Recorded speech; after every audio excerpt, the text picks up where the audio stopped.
ডলপিটি আবার ভাঙে।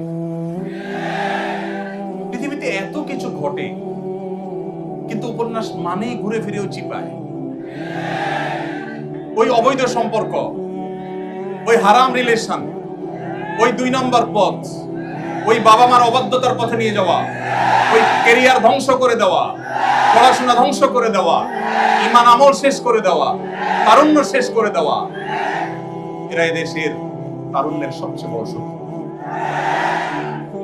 এদেশে যত আত্মহত্যা করেছে তরুণেরা অপরিণত বয়সে প্রেম নামক এই অবৈধ রিলেশন করতে গিয়ে, যত বাবা মায়ের বুক খালি হয়েছে, যত বাবা মায়ের সাথে সন্তানের সম্পর্ক নষ্ট হয়েছে, যত সন্তান ঘরছাড়া হয়েছে, যত তরুণের পড়াশোনা ধ্বংস হয়েছে, যত তরুণের ক্যারিয়ার নষ্ট হয়েছে, যত মানুষের চাকরি জীবন ধ্বংস হয়েছে, যত সংসার ভেঙেছে, যত বাচ্চারা মা বাবার স্নেহহারা হয়েছে, এই সবগুলোর জন্য তথাকথিত বিবাহ বহির্ভূত অবৈধ ভালোবাসার প্রমোটাররা আসামি।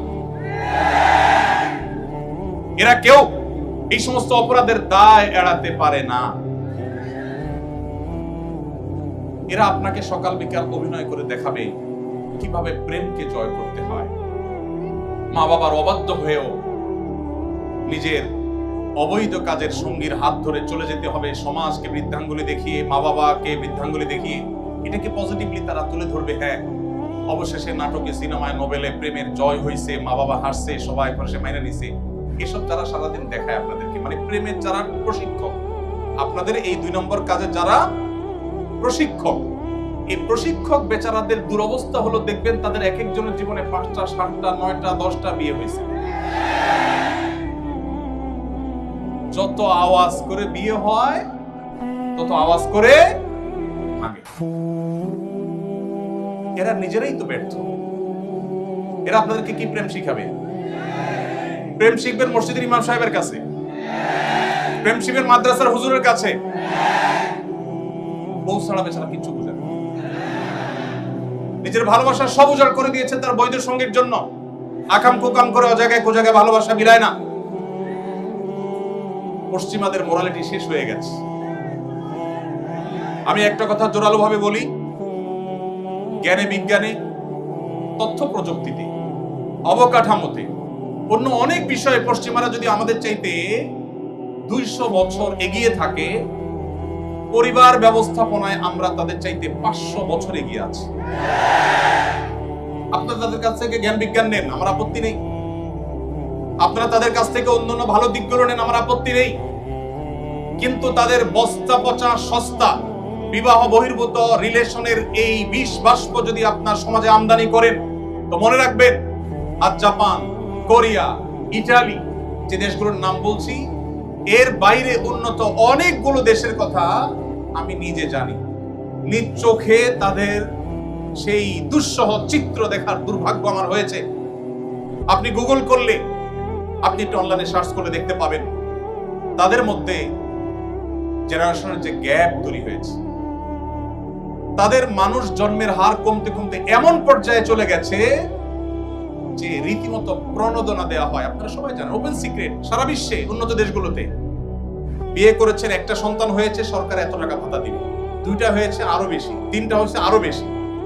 যারা একসময় জন্ম নিয়ন্ত্রণ করার জন্য সকাল বিকাল আমাদেরকে সবক শিখাইতো, তারা এখন জন্মের হার বাড়াবার জন্য টাকা পয়সা দিয়েও বাড়াতে পারছে না। আমার দেশের ভার্সিটির স্টুডেন্টরা, মেধাবী ছেলেরা এমবাসি গুলোতে দাঁড়ালেই ফটাফট ভিসা দিয়ে দিচ্ছে। হোয়ারেজ আপনার আমার মতো অনেক মানুষ দাঁড়ালে ভিসা দিচ্ছে না, রিজেক্ট করে দিচ্ছে। কেন ভিসা দিচ্ছে? কারণ ওদের তো মানুষ নাই, ওদের মানুষ দরকার, দেশ চালানোর জন্য মানুষ নাই। তাদের বিবাহ বহির্ভূত সম্পর্ক, হারাম রিলেশন, আল্লাহর যে সিস্টেম সেটাকে পরিবর্তন করার প্রবণতা এবং টেন্ডেন্সি তাদেরকে এমন একটা জায়গায় নিয়ে দাঁড় করিয়ে দিয়েছে যে তাদের দেশে এখন মানুষ নাই। মানুষের জন্মের হার কমতে কমতে এমন পর্যায়ে চলে গেছে, একটা দেশ চালাবার জন্য যে মানুষগুলো দরকার সেগুলো পর্যন্ত বাহির থেকে হায়ার করে আনতে হয়। তারা রিফিউজিদেরকে ওয়েলকাম করে। সেটা যতটা না মানবিক কারণে, তার চাইতে বেশি হলো তাদের দেশে যে জনবলের সংকট আছে সেটিকে সমাধান করবার জন্য।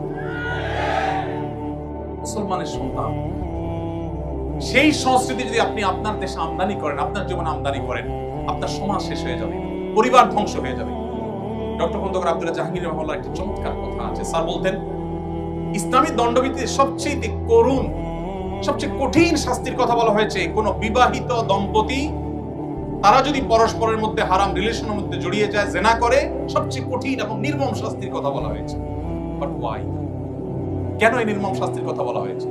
দুজন মানুষ, তারা দুইজনের সম্মত হয়ে একটা অপরাধে লিপ্ত হয়েছে, আল্লাহ তাদের শাস্তি দিবেন, ভালো কথা। দুনিয়াতে এত নির্মম শাস্তি কেন? তারা তো কারো কোনো ক্ষতি করে নাই, সমাজের কোনো ক্ষতি করে নাই। স্যার বলেছেন, তারা সমাজের সবচেয়ে বড় ক্ষতিটা করেছে কি? এই টেন্ডেন্সি যদি ডেভেলপ হয় একটা সমাজে, কি হতে পারে? মানব সভ্যতা হারিয়ে যেতে পারে এই সমাজ থেকে বা পৃথিবী থেকে। মানুষের মধ্যে সন্তান জন্ম দেওয়ার যে স্বাভাবিক টেন্ডেন্সি, এটা যদি একবার চলে যায়, এটা নতুন করে সৃষ্টি করা কঠিন। পশ্চিমাদের চাইতে কেউ এই সকরুণ পরিস্থিতি ভালো করে উপলব্ধি করতে পারছে না। যারা উন্নত দেশগুলোতে গিয়েছেন, সেখানে পড়াশোনা করেছেন, সাদা অনেকে গিয়েছেন নিশ্চয়ই, তারা ভালো করে বলতে পারবেন। এই জন্য মুসলিম তরুণ ভাই আমার, আল্লাহর ওয়াস্তে এই অবৈধ সম্পর্ক করে নিজেকে ইউ মনে করেন। যারা এই অবৈধ সম্পর্কে লিপ্ত হন, আপনি সবচেয়ে সেকেলে, আপনি সবচেয়ে আনস্মার্ট, সবচেয়ে স্মার্ট, সবচেয়ে বুদ্ধিমান তরুণ সে, বুদ্ধিমান তরুণী সে, যার তার সমস্ত আবেগ অনুভূতি গুলোকে বৈধ রিলেশনের জন্য জমিয়ে রাখে, অপেক্ষা করে। এত ভালোবাসাবাসী আপনাদের, এরপরে ঘরে ঘরে কেন বিবাহ বিচ্ছেদ এত বাড়ছে? আপনি পত্রিকার পাতা খোলেন, যেই হারে বিবাহ নিবন্ধন হয়, ওই হারে বরং কোন কোন ক্ষেত্রে তার চেয়ে বেশি তালাকের নিবন্ধন হচ্ছে, ডিভোর্সের নিবন্ধন হচ্ছে। কেন রে ভাই? আমি এই কথাটা বিভিন্ন জায়গায় বলার চেষ্টা করি। আপনাদের যুগে বা আমাদের যুগে এখন ভালোবাসা বিনিময়ের যত রাস্তা আছে, ফেসবুকে লিখে পাঠাতে পারছেন কি আই লাভ ইউ স্ত্রীকে, আমি বৈধ ক্ষেত্রে বলছি, আবার উনিও আপনাকে বলছেন টু। আপনি চাইলে ইমোতে করতে পারছেন, ফোন কলে বলতে পারছেন, মেসেজ পাঠাতে পারছেন, কত কাহিনী করতে পারছেন। সকালে নাস্তা করাচ্ছেন, বিকালে চাইনিজ খাওয়াচ্ছেন, ফুচকা খাওয়াচ্ছেন, চটপটি খাওয়াচ্ছেন, ভালোবাসা দিচ্ছেন, 3 পিস জামা একটা পরে 5টা দিচ্ছেন, বাট ভালোবাসা থাকছেন। সব মেড ইন চায়না হয়ে গেছে। আর আগের যারা ছিলেন আমাদের মুরব্বীরা, এখানে 2-1 মুরব্বী দেখা যাচ্ছে, এই মুরব্বীদের ভালোবাসাগুলো এক একটা সব মেড ইন জাপান। এত স্ট্রং। দেখবেন চাচাকে যদি যায় বলেন, চাচা, চাচির ব্যাপার আমার ডাউট হয়, কার সাথে যেন কথা বলে, দেখবেন কানের নিচে সর্বশক্তি সঞ্চয় করে একটা চড় মেরে দিবে যে বেয়াদব। কল্পনা করলে কিভাবে? কারণ চাচার ওই যে সারা জীবনের বৈধ ভালোবাসা সব জমিয়ে রাখছে, সব দিচ্ছে, দুজনের মধ্যে কোনো খাদ ছিল না, ভালোবাসাটা পুরানি খাদ। আর আপনারা, আমরা যারা এই যুগের তরুণরা রাস্তাঘাটে যেখানে সেখানে ভালোবাসা বিলাচ্ছেন, মনে করেন আপনি ভালোবাসার মেশিনে পরিণত হয়েছে। আপনি ভালোবাসার সবচেয়ে বড় ভিখারি এবং সবচেয়ে বড় অভাবী। আপনার জীবনে প্রেম বলতে আসলে কিচ্ছু নাই, যা আছে সব ভোগের জন্য প্রতারণা এবং প্রবঞ্চনা। আল্লাহর নবীর আনিত এই দ্বীন এবং শরিয়াকে যদি মেইনটেইন করেন আপনার ব্যক্তিগত জীবনে, আপনার চরিত্র যদি হেফাজত করেন, নবী সাল্লাল্লাহু আলাইহি ওয়াসাল্লাম বলেছেন, মাইয়াহফাজনি মা বাইনা লিহিয়াইহি ওয়া মা বাইনা রিজলাইহি আদমাল্লাহুল জান্নাহ। যে মানুষ, যে যুবক, যে তরুণ, যে মুসলমান নিজের 2 চোয়ালের মধ্যবর্তী অঙ্গ অর্থাৎ তার মুখকে এবং তার 2 পায়ের মধ্যবর্তী অঙ্গ অর্থাৎ তার সম্ভ্রমকে রক্ষা করতে পারবে, এগুলো সে হারাম পথে ব্যবহার করবে না, এই দায়িত্ব এবং গ্যারান্টি যে যুবক যুবতী, যে মানুষ নিবে, নবী সাল্লাল্লাহু আলাইহি ওয়াসাল্লাম বলেছেন, কিয়ামতের দিন আল্লাহর কাছ থেকে জান্নাত পাইয়ে দেওয়ার দায়িত্ব আমি নিলাম। চ্যালেঞ্জ গ্রহণ করা যাবে ইনশাআল্লাহ। আল্লাহ আমাদেরকে তৌফিক দান করুন। পশ্চিমাদের ভালো জিনিসগুলো নেবেন, এই সমস্ত ফালতু